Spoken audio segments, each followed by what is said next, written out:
Now, diaspora remittances rose by 8.34% to $4.027 billion in 2022. Much as diaspora remittances are the highest foreign exchange earner in Kenya, there is a problem. Cross-border payments in Africa average about 12 to 18%, which is way higher than the global average of 6 to 7%. To discuss just how these costs can be brought down is Nicolai Eddy. He is the Chief Executive Officer of NALA. Thank you very much for joining us. Thank you so much, Betty. It's great to be here. Always a pleasure. Those numbers, quite a problem for Africa, really. Is this the case in terms of what you experience as NALA? Yes, yeah. Thank you for raising that. As you mentioned, remittances, $4 billion into Kenya in this past year. It's so significant, and it's a key contributor to foreign exchange earning here in the country. The reality is that Africa is still the most expensive continent to send money to. And Kenya, with on average around 6 to 7%, is still quite high when we think about all the hard-earned dollars, pounds, and euros that have been earned abroad that are being sent and remitted back to Kenya.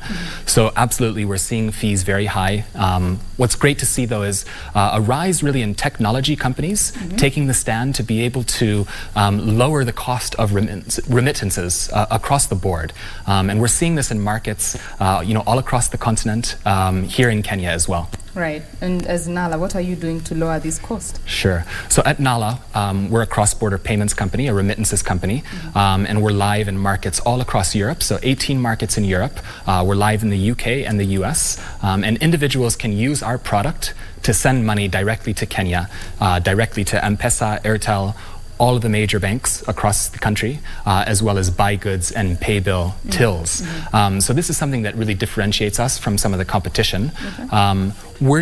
Our key mission is really how do we reduce the costs of remittances for individuals? And a big way that we're able to do that is by building here on the ground. So we have a great team of over 30 people who are based here in Nairobi, who are building the product alongside myself and members of our team, as well as a global team. Our focus is on finding the best talent globally, and we're seeing a lot of talent here in Kenya, so very excited to be building with our team members. So reducing the cost is done by us building on the ground. We can better understand market dynamics, relative to some of the other players who are out there who may be building from abroad. And then additionally, eating down into the payment stack. Because if you were to look at how remittances are done and why it costs 6 to 7% to send money, it's really because there are many middlemen that sit in between, and each of them need to get paid. So we want to eat down into the stack and get as close as possible from the sender to the receiver. From the sender to the receiver.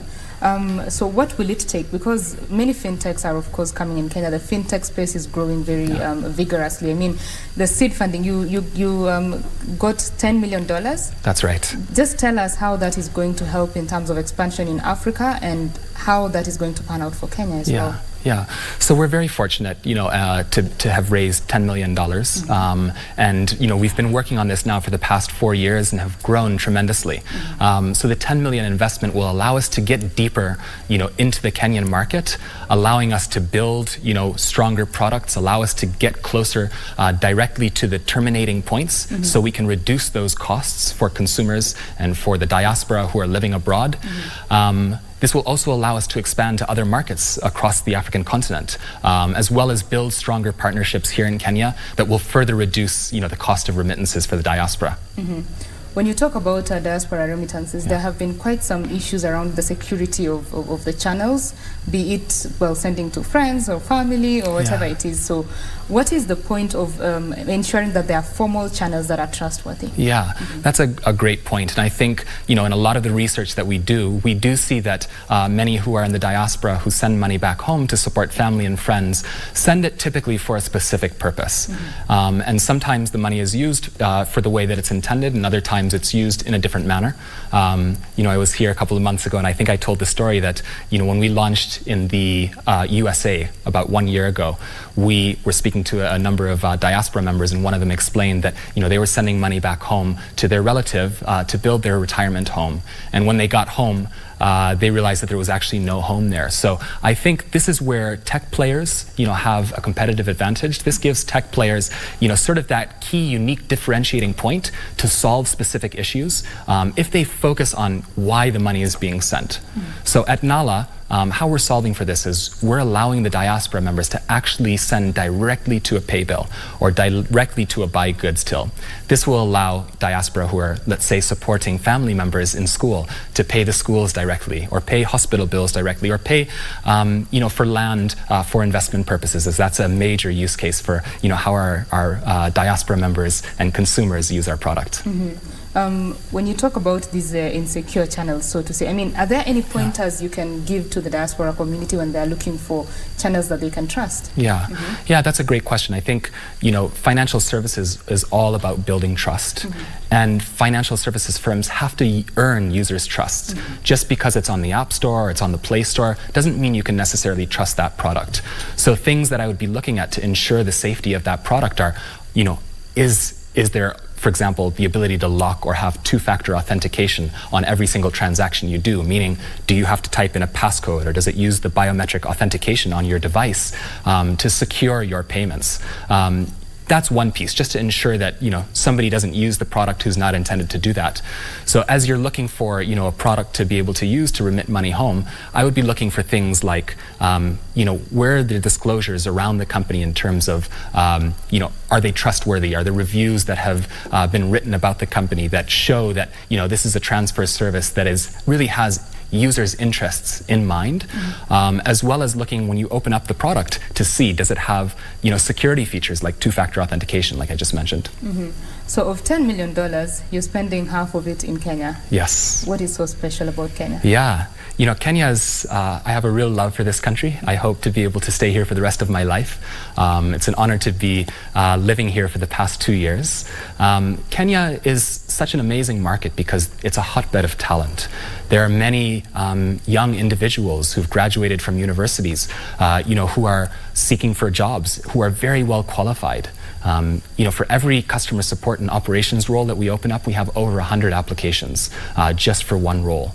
And, many of the individuals we have to unfortunately pass on because we don't have the capacity to hire them right now, but many of them are extremely qualified. So that's something I'd love to see, further continue in the ecosystem, is more global companies setting up operations in Kenya, because there is such great talent, that exists here. So for you as Nala, you've come in, of course there are competitors who are already set up here, and you've joined the market. Do you think the cake is big enough? Absolutely. It's the tip of the iceberg when it comes to payments and it comes to technology. And there's a slogan that some of us like to say, which is payments are 1% built. And what we mean by that is that it's still very much early days in capturing the true opportunity that technology can open up when it comes to payments. There are a handful of companies that are out here that are making great progress in the market, but the opportunity is still wide open. Let's look at remittances, as that's the segment. Much of remittances is still done through informal channels, through the Hawala networks, through individuals hopping on a plane and delivering cash, or giving it to a stranger who will then deliver it to your home. The World Bank estimates that more than half of remittances are still done through informal channels. So technology companies that are trustworthy and that have earned a reputation have the opportunity still to be able to reduce the cost that informal channels as it relates to remittances still contain. You deal in a number of markets in Africa, of course. How does Kenya compare with the other markets? Yeah, Kenya is an super exciting market for us, and hence the reason why we've decided to double down our investment here in the market. Kenya has a large diaspora base, based all across the world, that consistently sends money, back home for investment purposes and also to support family and friends. And it's an extremely strong and connected diaspora network, I'd say. And so for us, we see Kenya as being, a major opportunity that still, is just the tip of the iceberg for us. And then, of course, there's other markets, all across the continent. Like you mentioned, we're in Francophone West Africa, we're in Nigeria, Ghana, and a few other markets. Of course, remittances play a pivotal role. But I think the thing that's exciting about Kenya is we're starting to go to remittances 2.0.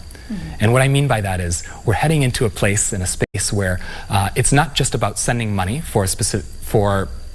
directly to a bank account or to a telephone number, but now we're starting to allow the diaspora to pay for specific services back home. And that's super exciting. I think Kenya is leading the way in that. Kenya is leading the way. As we come to a close of the conversation, Nico, what are your closing remarks? What is the outlook for the future in terms of remittances in Kenya? Yeah, it's great to see that, remittance values are still rising. I'm excited to see how regulatory frameworks can continue to support tech businesses that are building here on the continent, especially tech businesses that really want to focus and work together with governments to help pave the way for new financial services. So, the doors are just being opened, we feel, and we're excited to see where this will head. All right. Thank you very much, Nico, for sharing your thoughts. Thank you. I have been speaking with Nicolai Eddy. He is the Chief Executive Officer at NALA, and we've been talking about matters cross-border remittances, the challenges, and what can be done to remedy those.